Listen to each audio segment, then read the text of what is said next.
If you clicked on this video, you're probably wondering, what is a special intro? Well, in order to understand that, you first need to understand what is an intro. An intro or introduction is any kind of pose or animation that the character does during their entrance, whether that be during the first round or whether they're coming in the second or third round. I'll be referring to these as generic intro animations throughout the video, since they do play a role in a later topic I'll be discussing.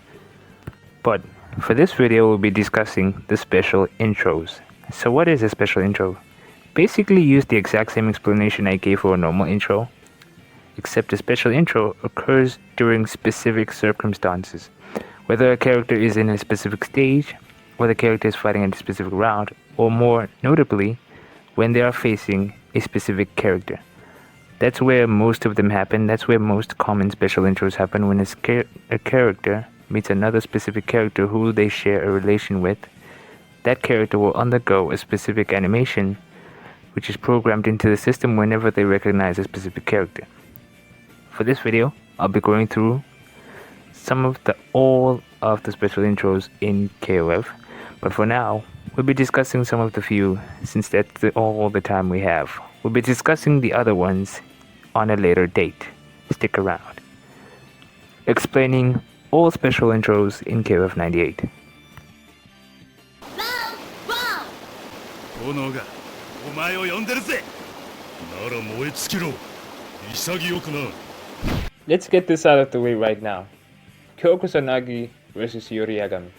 If you've even smelled the KOF game before, you're probably aware of the rivalry between these two characters. I mean, it's all over the marketing of the games, all over the games. These two characters have had special intros with one another since KOF96.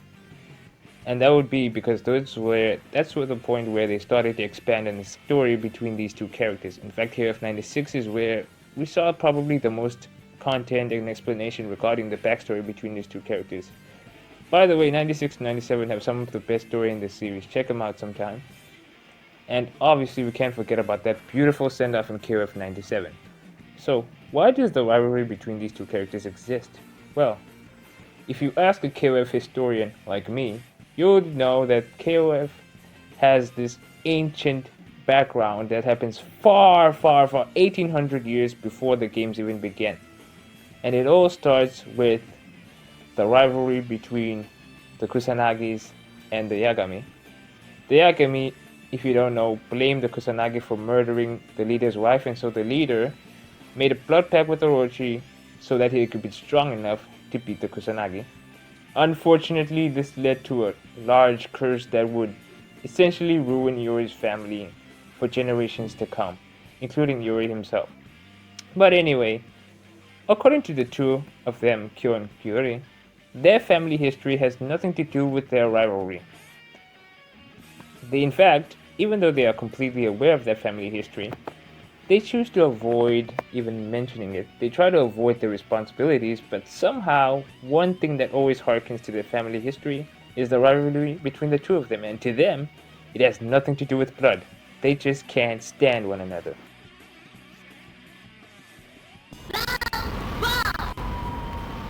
行くぜ、今日。やろうか、ベニマル。Lady, go! Allow me to introduce to you one of the oldest rivalries in the entire series. Rivalry that has existed between KOF 94 up to this point, all the way spanning from the first game up to the modern release. These characters are still throwing shade at one another and have been throwing shade at one another since they backed the first game. In fact, the history behind this rivalry spans even before the events of the first game, actually.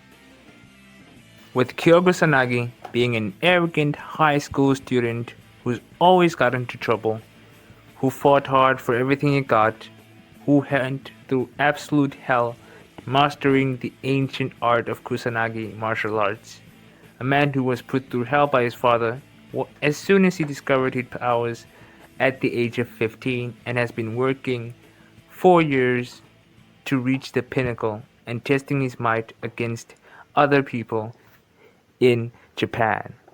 On the other side, we have Benimaru Nakada, the son of a rich father an American father, and a Japanese mother.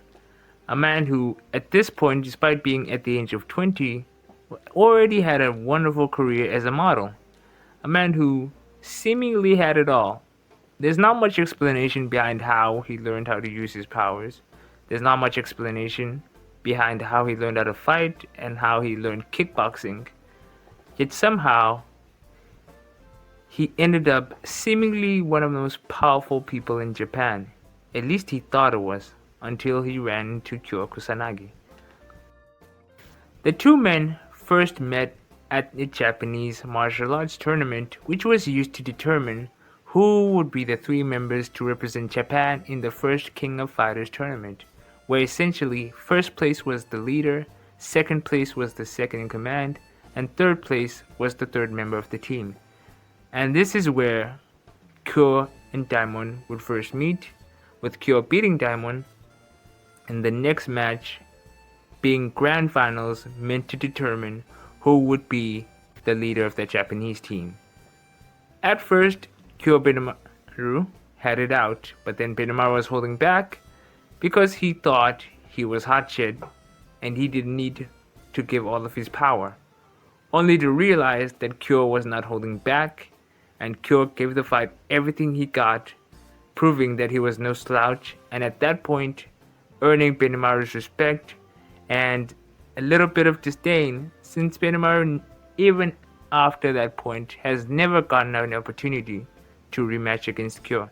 And so despite him being friendly with Kyo, despite Kyo being friendly with Benimaru, there's always been a deep-seated rivalry between the two of them, where Benimaru is always hoping to prove himself against Kyo.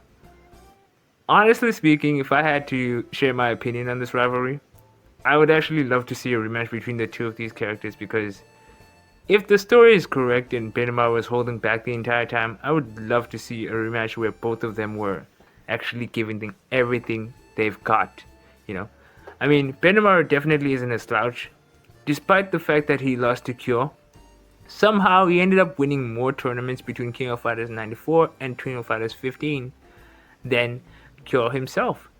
Despite him not even being the leader, due to his strength and just ability, he was able to lead his own team in KOF 2000. And so, it would really be interesting. I would love to see a canonical rematch between the two of these characters. This was actually the only time the two of them had a special intro, and honestly, it's about time. Hope to see something like this in the near future. Round one. 行くぜ可愛い子ちゃん One of Benimaru's most defining characteristics is his status as an absolute playboy and a man who loves women. And in no way is this more obvious than KOF98. I mean, good God. If you've played a decent amount of this character, you've probably seen this intro animation so many times that you could probably say Ikuze Koiko-chan fluently, despite even not knowing a single word of Japanese. This is a recurring characteristic of Benimaru, and it is further referenced in other games in the entire series, but at the end of the day, this is the game where he does it the most. He does this against literally anything that moves. He flirts with anything that moves. Anyone who's a female character, whether they be his age, whether they be 8 years older than him, whether they be 5 years younger than him, he does not discriminate. He will flirt with anything that moves. So is the characteristic of Benimaru. I don't know how well this would fly nowadays, but this was definitely the 90s, and this game will make it clear for you that this man is not here to play around, baby. And I mean that. He does that against every female character. I would love to show you the footage of him doing this against every female character, but we simply do not have the time. We will be here all day if I have to explain why he does this to a specific character and just the implications behind it. It's best not to think about it, really. Naturally, I can't talk about this type of special intro without talking about his female opposite, which is Jeremy. Jeremy is, in many ways, the female counterpart to Benimaru, whether it be through the lightning partner powers, whether it be their taste in fashion, their association with fashion, with Benimaru being a male model and Jeremy being a fashion designer, and them having some of the most stellar outfits in the entire series. Another defining characteristic that they both share is their absolute love for the opposite sex. With Benimaru having a special intro with every female character, Shermie has a special intro with almost every male character whom she deems as, and I quote, hot. Now, unlike Benimaru, who has absolutely no restrictions and absolutely no understanding of boundaries, Shermie actually has limitations on who she seems as attractive. And so she'll usually go after men who are around her age, instead of going after every male in the entire series. Which makes sense, honestly. It would have been really weird if she did this intro against like Takuma, who's like 50 years old, and when she is actually 21 years old.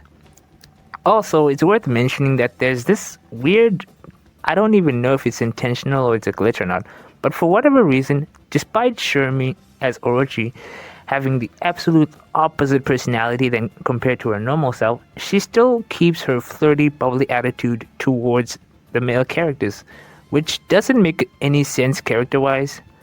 I really don't know if this is intentional or not. I personally would prefer that it not be in the game since it doesn't really match Orochi Shermie's personality. I want to think it's intentional because this is not the only game where she does this intro. In KOF 2002, she does the exact same thing with or without her Orochi powers activated. Honestly, I think it's unintentional. I would think it's unintentional because when you come to the nearest, the closest, the latest game in the entire series, Shermie still does her intro against all the male characters, but she no longer does it in her Orochi form. So they fixed it. Somehow, Shermie started as a ditz who basically flirted with almost everything that moved, and now she's becoming more and more mature. The same thing cannot be said about Benimaru, since up till KOF 14, they referenced this by having him flirt with every single female character in the game. That's Benimaru for ya. Welcome to the end of the video. If you enjoyed it, make sure you leave a like, subscribe to the channel, leave a comment, share the video. See ya!